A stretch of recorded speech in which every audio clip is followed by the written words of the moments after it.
Sen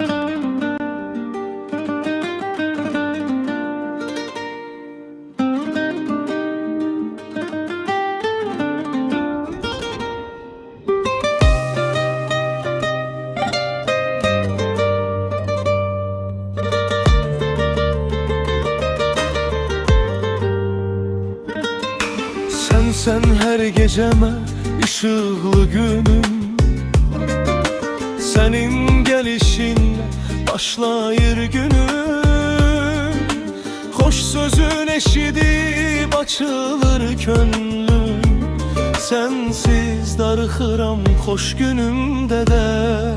Sen benim ömrüm, nefesim, ruhum dönmesin bu dünya sensiz ay ömrüm. Sen benim ömrüm, gözümün nuru, sen bizim sevgini həmişə qoru.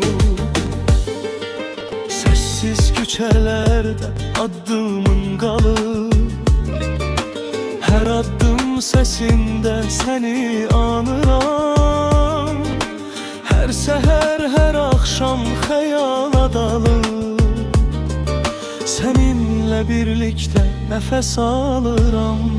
Sen benim ömrüm, nefesim, ruhum dönmesin bu dünya sensiz ay ömrüm. Sen benim ömrüm, gözümün nuru, sen bizim sevgini həmişə qoru. Bir gün yorulsam çeynine başımı koyum, saçımı tumarla ətrini duyum. Üreğin olsun mənə sonsuz bir liman, her ne olursa olsun bircə söz deyim, sensiz ne bahar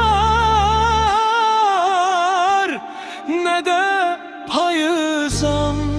Sen benim ömrüm, nefesim,